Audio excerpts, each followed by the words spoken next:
All right, good morning, everybody. So who's here a part of the White Coat Investor event? All right, most of you. Anybody not? All right, a few. Excellent. Well, thank you for coming and joining us here. I know the event kicks off this evening. Going to be an excellent event. Thanks for many of you coming in early. We're going to see people trickling in throughout the day as people arrive here for the conference. But thank you again for being here with us. My name is Don Wenner. I'm the CEO and founder of DLP. Tonight we're going to be doing a dinner event as well. So if you didn't already sign up at one of the breaks, talk to our team there. We'll get you signed up. It will overbook.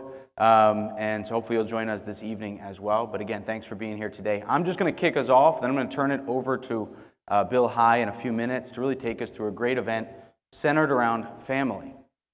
But before we get into family, I'm going to do a little bit of a quick overview, training on some things I've learned about building an extraordinary life and legacy, and then transition into our focus around family the rest of today. I met Bill this past year out at an event with David Green, the founder and CEO of Hobby Lobby, and went through the exercise you guys are going to get to go through today with my wife, and it was incredible. I'll show you some of the outputs of that here in a few minutes. So you're in for a treat today. For anybody who doesn't know who I am, who DLP is, who's never heard of us before today? Who's new to DLP? All right, a few of you. So I founded a company called DLP Capital 18 years ago in a town called Bethlehem, Pennsylvania. Anybody been to Bethlehem, Pennsylvania before? All right, more than I would have guessed. Excellent. Well, today we're headquartered in St. Augustine, Florida, just a little bit up the road from here, have for the last 9 years, since I founded the company again about 18 years ago. Since we founded the company, we've done more than $10 billion in investments into attainable workforce housing, as we like to call it, building thriving communities. We're both a developer, builder, operator, as well as a lender. And then we do a lot of work around the families that invest with us, that we invest into, and trying to pour into them. And doing days like today, or we think of part of our ministry, trying to bring value to those who are investing and bringing value to us. My wife Carla there in the picture, we've been married 13 years. We have 3 boys, Jacob in my arms, Donnie and Alex, and live in St. Augustine, as I said, as well as have a home in Asheville, North Carolina. We virtually school our kids. We get to travel a lot, experiencing life. And you'll see a little bit about some of the goals we have as a family and how that translates into some of the activities you're going to go through today.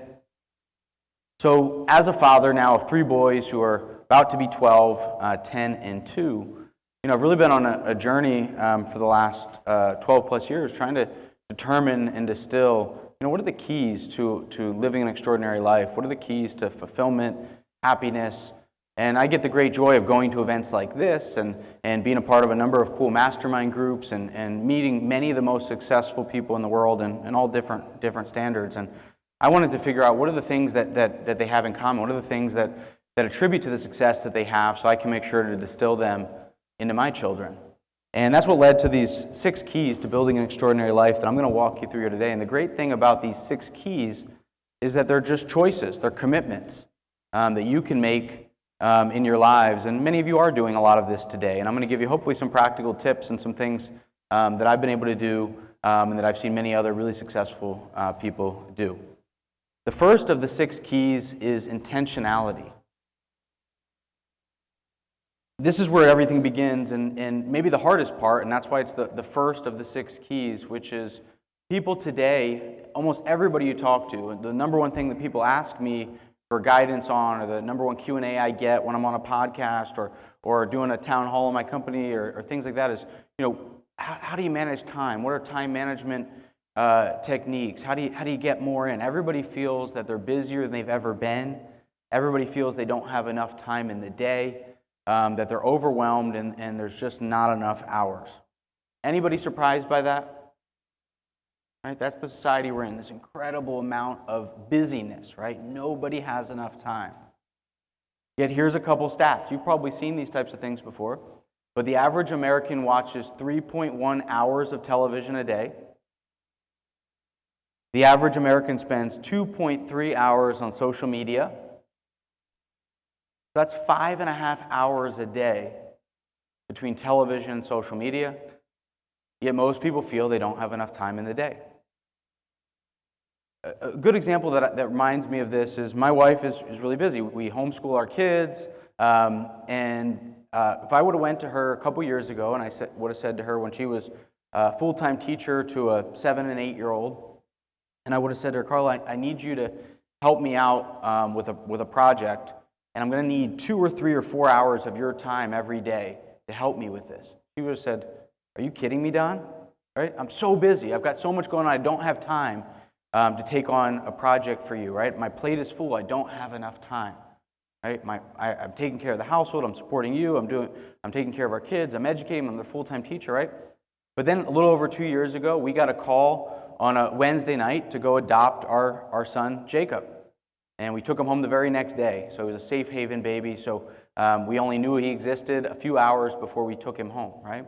And then all of a sudden, my wife's taking care of a newborn, which for any of you who've done so, as most of you have, that takes a lot more than 2 or 3 or 4 hours of time every day, right? But somehow, my 2 older kids' education didn't fall off.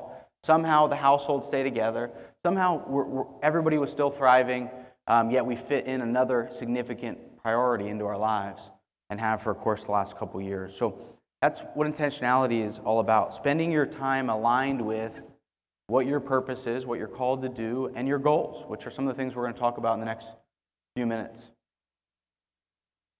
This is one of my favorite quotes. Most people have the will to win, but few have the will to prepare to win. What that means is there's not a person in this room for sure. There's certainly not a physician or doctor who doesn't have the will to win, right? Who's not willing to work hard, willing to put forth significant effort each and every day.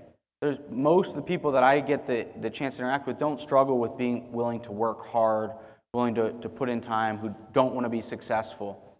But there's a difference between the will to win, to be successful, to work hard, to put in 12-hour days, 15-hour days, whatever that may be, and the will to prepare to win. The will to prepare to win is the time and preparation to plan, to think. Right? You've probably all heard the statement that the important is rarely urgent, and the urgent is rarely important. Right? Most of us spend our time on urgent, on the things that are hitting us right now, the emails, the calls, the appointments, the emergencies. We'll run hard at those every day, but the time to think and plan and prepare is something we struggle to do, especially in today's society of being busy and lots of things to distract us from what really matters.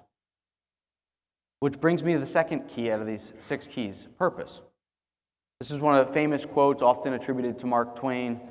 The 2 most important days of your life, the day you were born and the day you find out why. When you can figure out what is your purpose, your calling, the meaning of your life.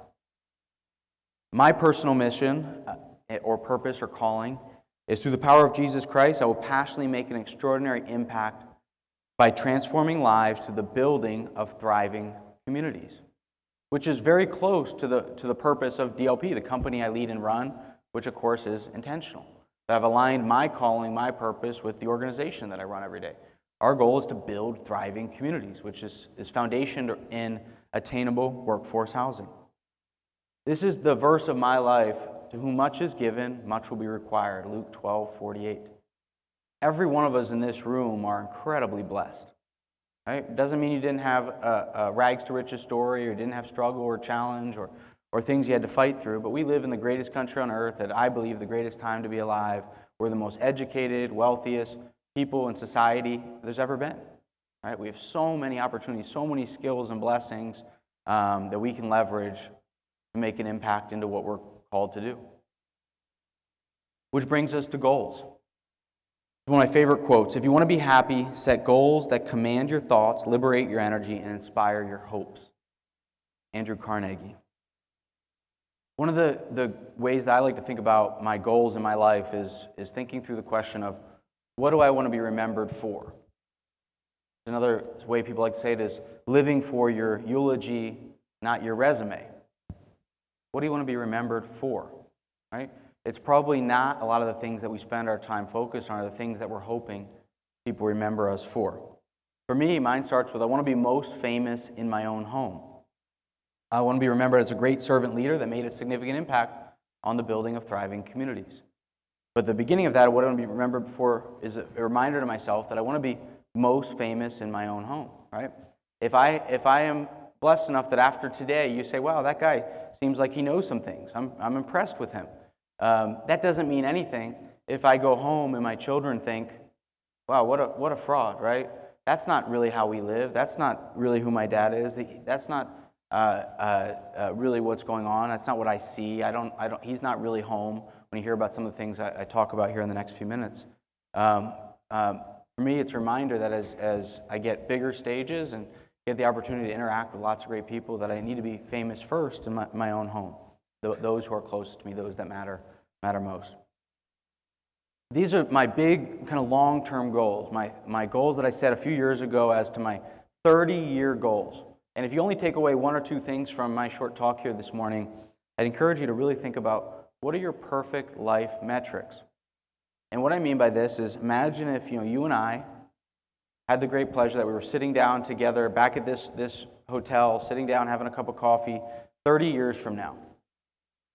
And I turned to you and I said, how did the last 30 years of your life go? What will be the things that will have happened that you'll be able to say to me in 30 years, you know what, Don, the last 30 years of my life were perfect. Didn't mean you didn't have trials and challenges and loss and pain and health issues.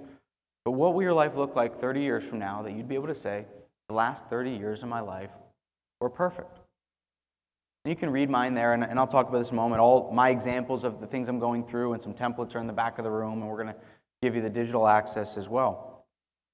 But I learned this idea of perfect life metrics from a mentor of mine, a gentleman by the name of Lloyd Reeb. Lloyd Reeb is the co-founder of an organization called Halftime. Anybody here ever read the book Halftime? Only a few? Okay. So Halftime is a really famous book written back in the 1990s by a guy named Bob Buford. And it's a global nonprofit movement helping people go from success to significance, which is the second book that Lloyd wrote. And he says, when he asked people the question I just asked you, and he asked really successful business people and professionals, and they almost always come to the conclusion of something similar to what I have here. I'm going to deepen my relationship with the Lord. I'm going to have a great marriage. I'm going to be healthy. My kids are going to be thriving.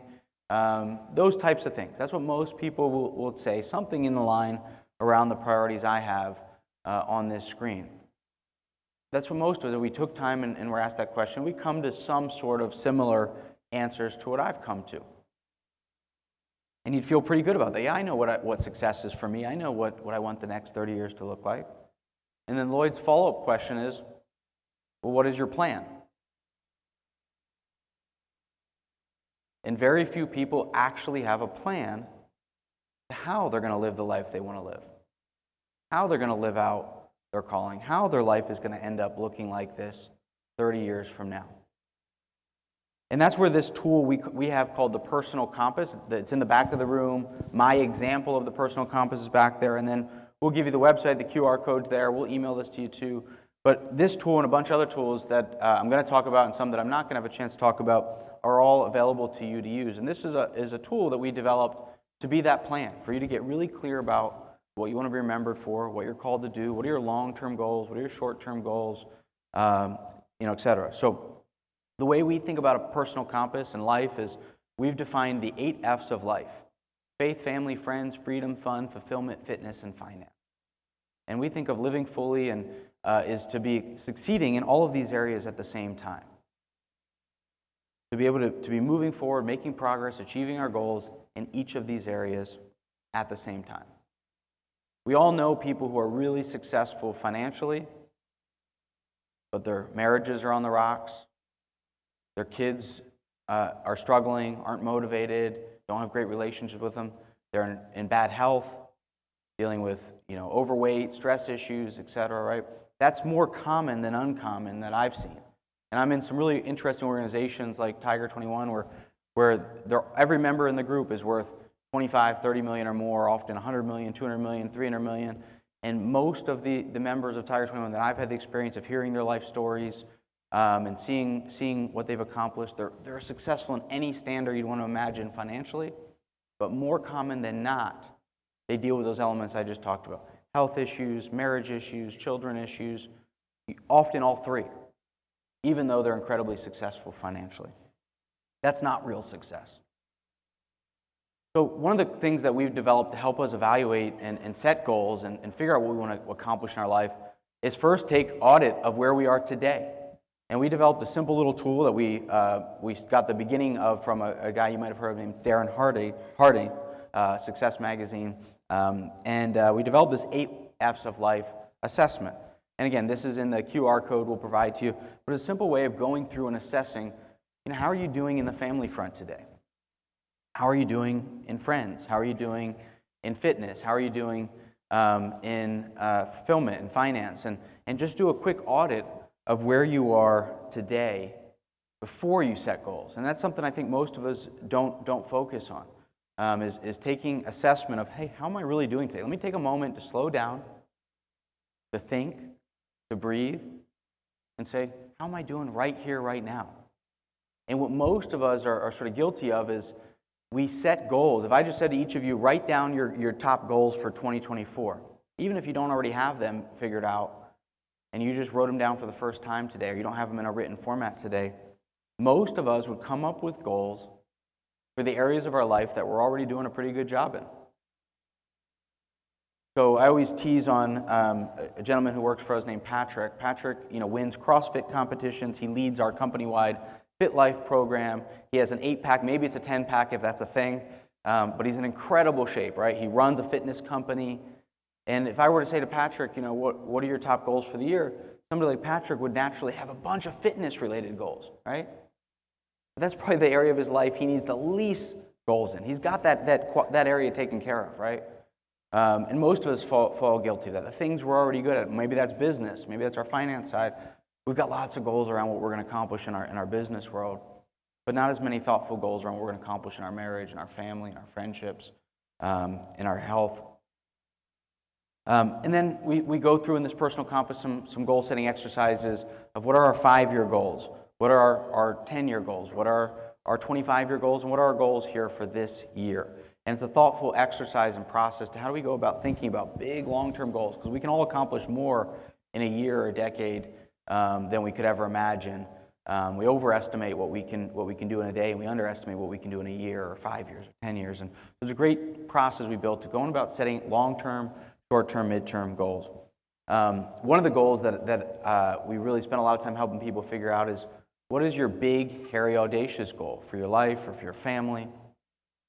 And the big, hairy, audacious goal for my family, we set a couple years ago now, is to create 1,000 extraordinary days in 100 different places before my oldest son goes off to college. And that's 2030. So we've got 7 years left, 6.5 years left. And so we set this goal of 1,000 extraordinary days in 100 different places. And so to achieve this goal, we've got to have a really clear plan every year. We map out, I do the planning, we map out where are we going to go this year. We have goals to hit every national park before he goes to school as well. We map out travel throughout the year. This goal led to us deciding to virtual school. The only way we could do this, we found, was to virtual school. And that led to us having a full-time teacher who travels with us. And I'm not saying my goals and the way we've done it make sense for you at all, but this is the path that we went down. And now we go and we plan these incredible experiences in different places. But it's not just an extraordinary day because we're in a new place or we're doing something fun. All of us, my wife, I, and our 2 older boys, have to all vote it was an extraordinary day. And so sometimes we do that at the end of the day. Sometimes we forget and we do it at the end of the week.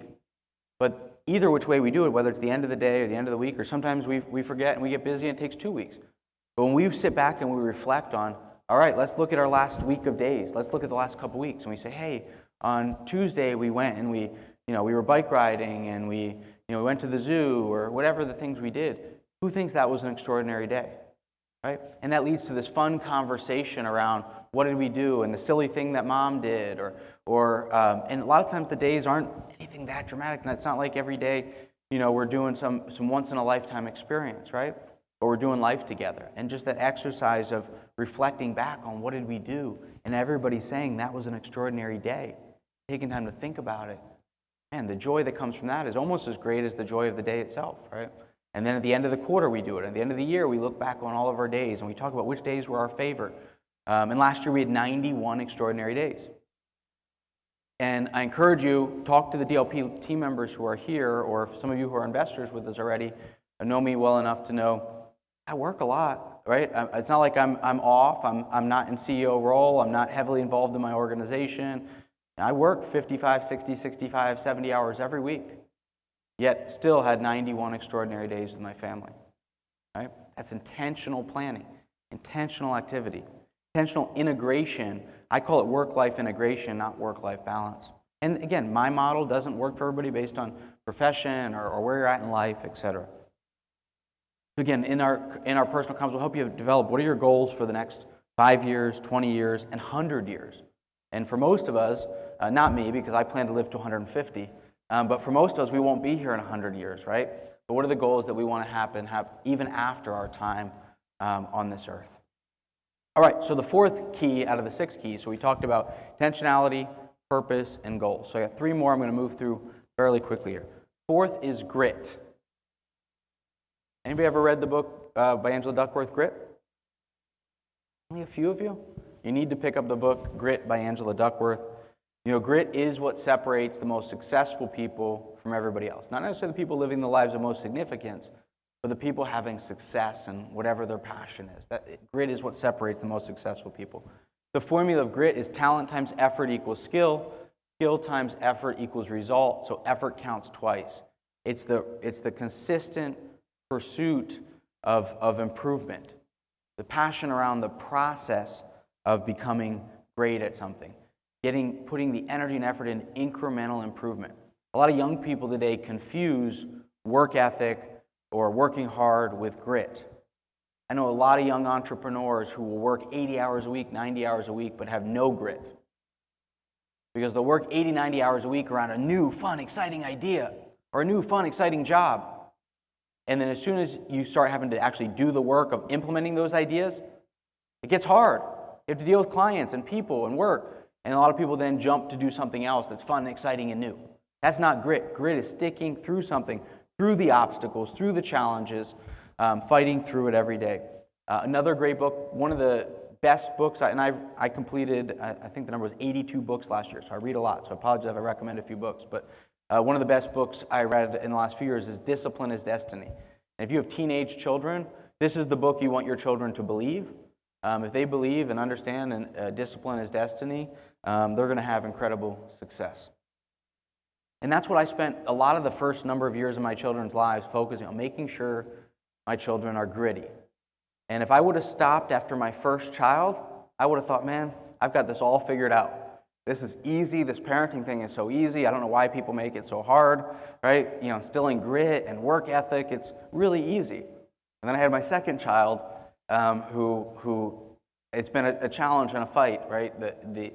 Doesn't want to work hard, doesn't want to stick with things, right? And so everybody comes from a different place, but anybody can develop grit. And I spent a lot of time working on it with my kids. What I spent most of the time in the last 2 or 3 years working on with my kids is developing a growth mindset.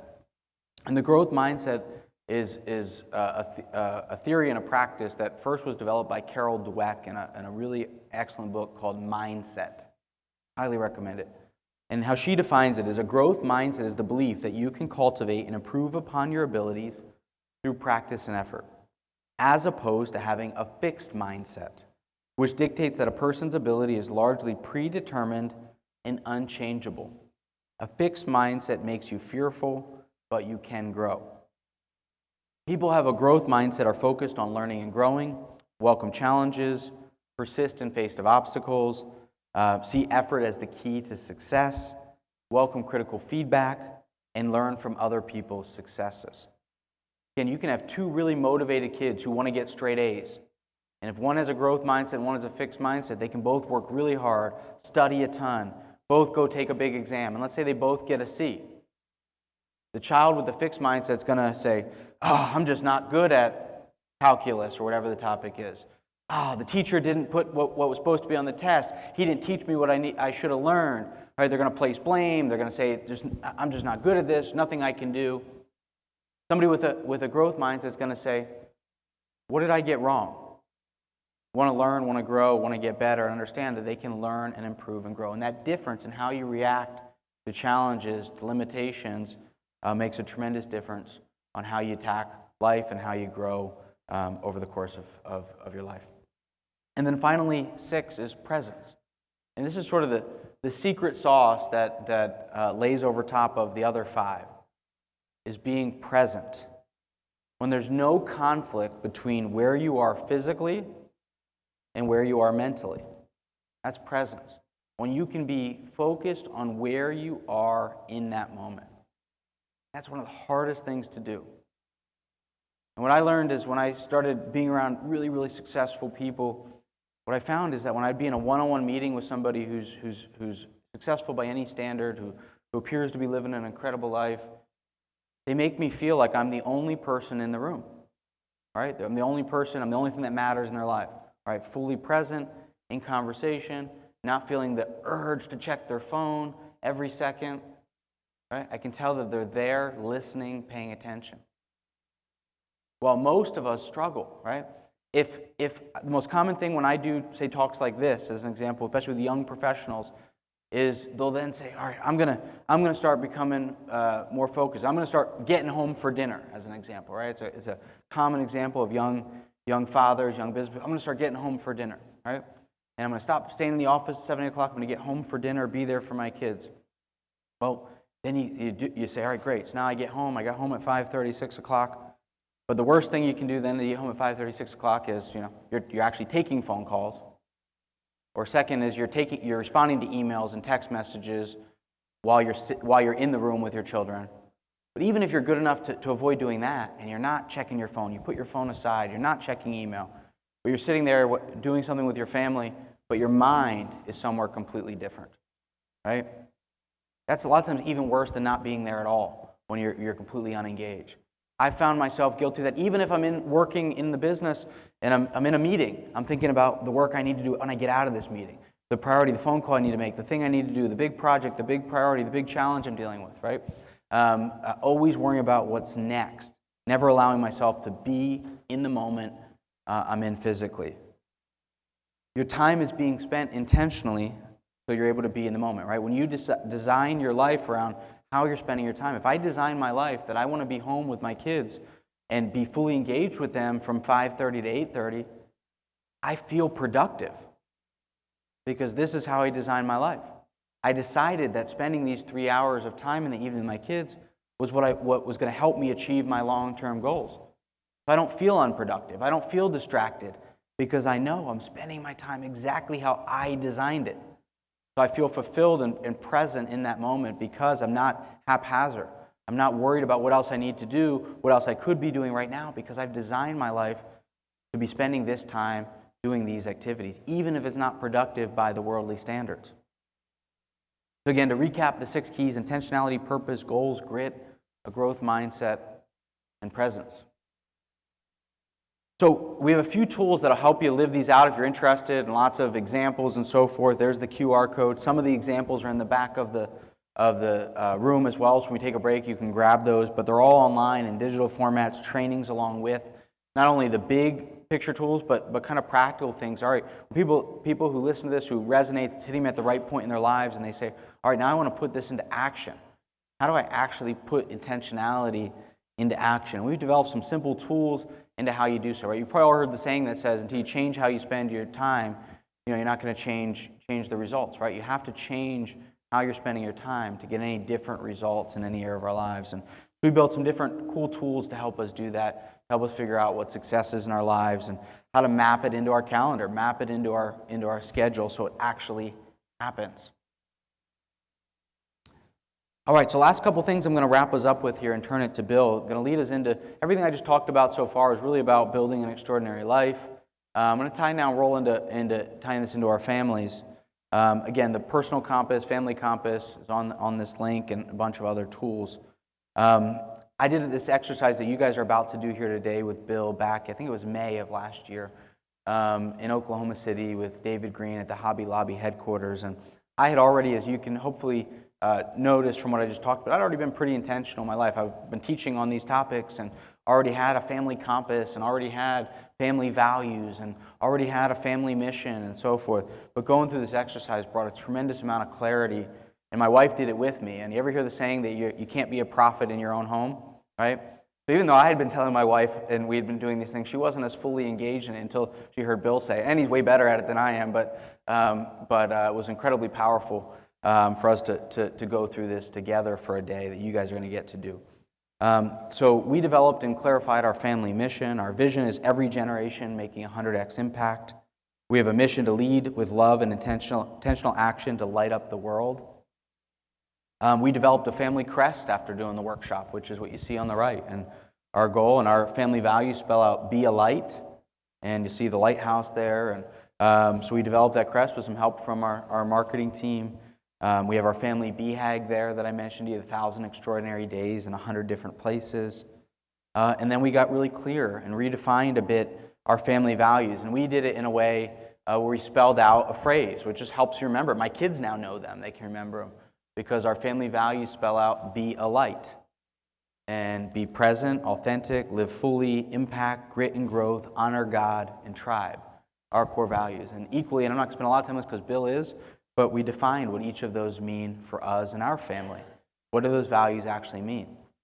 And doing all this exercise and building out these family values and family mission is wonderful, and that's a step that most people never, ever do.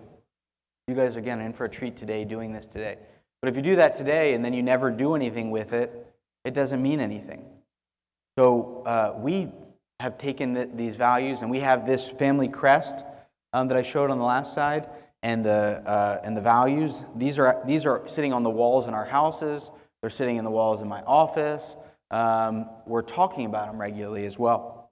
So we do a family meeting every month. And Bill gets this a lot more than I do, I'm sure, but I get the question from people all the time, about family communication. And I go to different meetings, people struggle to communicate as a family.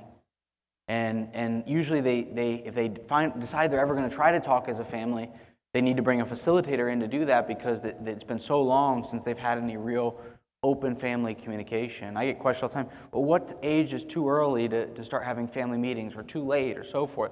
And the answer is just start doing it now. And so we've been doing family meetings every month as a family, and we'll miss a month every now and then, or take us 6 weeks or whatnot. So we're far from perfect at it, but we've been doing it on a regular basis. And this tool we'll gladly send out to you, but this is my family meeting structure. And so every month, and my kids are only 10 and 11, and this will evolve and change as they get older. But we do MEPS, which stands for mentally, emotionally, physically, spiritually. We all check in, get present in the meeting. I always prepare some sort of key question that we're going to talk about that's relevant to 10 and 11-year-olds.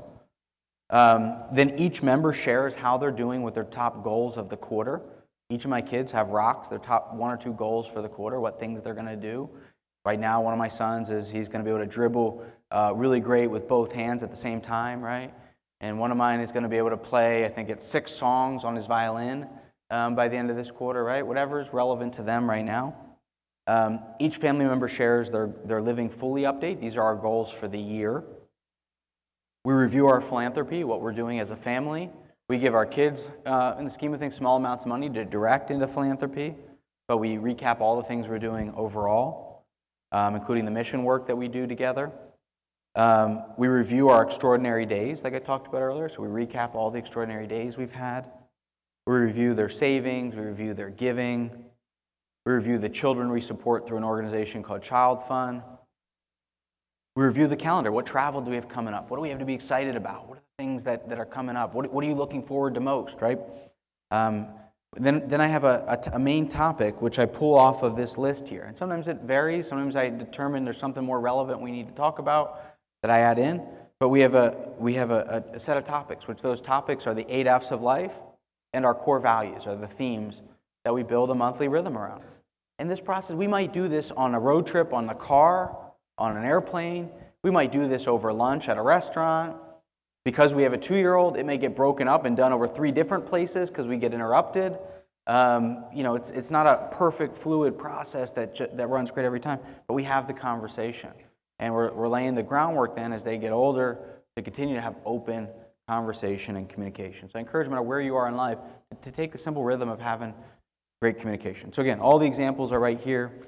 With that said, I'm going to take just a couple questions if anybody has them, and then I'm going to turn the floor here to Bill High in just a moment. But anybody, we got mics around. Anybody has any immediate questions on what I went over, raise your hand, and then we'll turn the floor to Bill.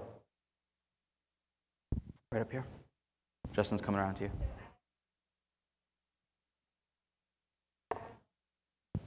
Hi, my name is Ashley.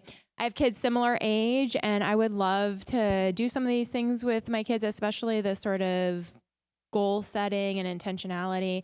And I've actually brought it up because those are things I do in my own life that I find very valuable. And so I'm trying to sort of instill those things into my children who are 8 and 10. And so my challenge, though, is that I don't have a lot of buy-in with my kids, even though I've been trying to do this since they were quite young. For example, when I sit down to make my goal list for the year and then to reevaluate like my 5-year goal list, etc., I try to include them and say, hey, let's sit down, or maybe let's go grab a bite to eat at Chick-fil-A, and let's just sort of like think about these things. Yeah. And inevitably, even though I have my list and I have different color markers and, you know, we're like listening to some fun song at Chick-fil-A, like I just cannot get them to think about how they want to live intentionally, what goals they want. I mean, they're very active kids, as yours are, in music and sports and everything. So then I find myself just being like, well, you know, maybe you would want to think about X, Y, or Z. And then they're just like, sure, Mom, that sounds good. And then they'll write that down. And I'm like, well, that sort of defeats the purpose, right? So any comments, suggestions for how to gain buy-in with your kids or your family, other than just starting younger, which I feel like I've done, and they're still just not that interested. Thank you. Yeah, it's a great question. It's a common one, and we get the question probably even more often. How do I get my spouse to buy in? There you go. So you know, the short answer is there's no easy answer. Then you got to keep at it and get exposure. Like I said, my wife is not somebody who's a big planner and is anywhere near as intentional. She doesn't have that way of thinking. It's not her behavior. But going to something like this, right? Finding these kind of opportunities are really helpful. We have an event coming up, and this sounds self-serving to say this, but we don't charge anything for our event, so it's not a profit center. But we're doing an event called Building an Extraordinary Family in June in Pigeon Forge, and it's going to be a really fun event. We're going to go to Dollywood, and we've got some fun America's Got Talent entertainers, and we've got workshops and philanthropy stuff. We're going to do activities for school-age kids, teenage kids, adult kids, content for grandparents, etc. And something like that where people can see it and hear it from other people that aren't mom and dad is really powerful, right? I said, you know, it's hard to be a prophet in your own home, right? We don't know all that much, right? But when they hear it from somebody else, they believe it. But the other thing I'd say is, you know, if you go through the process and you help them set the goals, and you say, hey, how about getting better at dribbling in basketball? And they say, yeah, that sounds good, Mom. Well, now when you keep talking about that goal, and we keep talking about it, and they see that they accomplish it, right? If you help remind them to do the work, say, all right, well, what are the plan to do that? Well, I got to go outside dribbling with 2 hands for 30 minutes every day with my head up, right? And they go out there and do that every day, and they get better, right? Then that reinstills the value of setting a goal, doing the work, and getting the result. I'll add one last thing and then take the other question. So one of the biggest things, a friend of mine who, I'm drawing a blank on his name, the running man. Anybody think of his name? Charlie Engle. So Charlie Engle is a really interesting guy, and he wrote a book called The Running Man. To give you an idea, he ran 2 marathons a day, every day across the Sierra Desert for, I think it was 54 days in a row. He wins all these ultra-marathon things. Really cool guy. Anyway, he gets and goes and speaks to really successful professionals, and he says, every successful professional I ever met has their rags to riches story, right? Their struggles that they went through, that they take a lot of pride in, how they overcame these challenges. Yet every parent who's been successful wants to shelter their kids from struggle, right? And we don't want to allow our children to struggle. He says, his words are, we rob our children of struggle. And so I had this example of dribbling is what made me think of it. I had pushed my son to focus on real practice on dribbling, right? He wants to be Steph Curry and shoot threes all day, but he's small and needs to dribble. and didn't listen to me. Then he had a basketball game where he played against a really good team and was completely embarrassed. They stole the ball from him like 15 times. The main point guard left the game because his stomach hurt because he had the ball taken from him so many times. So my son looked like he was going to cry. Well, he was crying. His stomach hurt. His knee hurt. He kept wanting to come out of the basketball game. And I'm a coach. I wouldn't let him come out. I couldn't make eye contact with him, but I wouldn't let him come out of the game, right? I made him stay out there the whole time, made him keep playing, keep fighting through it. And he was incredibly embarrassed, right? Because a lot of people watching, his teammates are getting frustrated. They get blown out. But guess what happened? Then he wanted to really dribble, right? Then he felt the need to go out there and put in the hard work. So sometimes, helping your kids set those goals and then putting them through the opportunities to fight through to achieve those goals can reinforce the value of it. It's a great question. Some of the books that you recommend, do you allow your kids to read some of those books? Are they appropriate? And if yet, what age? Yeah, it's a great question. And so we started a great, depending on the age of your kids, but if they're my kids' age, 8, 9, 10, 11, The Way of the Warrior Kid by Jocko Willem is a great book series that instills a lot of these kind of adult messages into great kid content. So your kids around my age, that's a series I'd highly recommend. I do think at 10, 11, 12, they can start really reading and understanding these books. To be honest, my kids haven't been that interested yet. I haven't gotten to read either of my books yet. So they haven't focused on it. But yeah, I think most of those books I read are great. And over the next couple years, they hit 12 and 13. I expect them to read books like Grit and books like Growth Mindset. The best book I've read so far this year is The Relentless Elimination of Hurry. It's phenomenal, highly recommend it, and that's another great book for kids and for all of us. I can recommend many more. So I use Audible, if you're wondering how you read so many books, if you haven't gotten used to listening to books. In our company, we use an app called Libro, Libro, and we provide all of our employees the ability to download books for free every month. I think it's 4 books a month they can download, any books they want, and you can do a company account. Same thing as Audible, but you can do it on a company account level. And it's a way that you can get through. We all love to read books more, but it's hard. It's hard to make time to sit and read physical books for a lot of us. So Audible's great, or Libro. Anybody else? All right, I don't want to... Yeah, that's a great one as well. Grit for Kids, as Angela Duckworth wrote, which distills it down to kids. Yep. All right, well, I'll be around here all day. I don't want to take time away from Bill because he's got a lot to cover.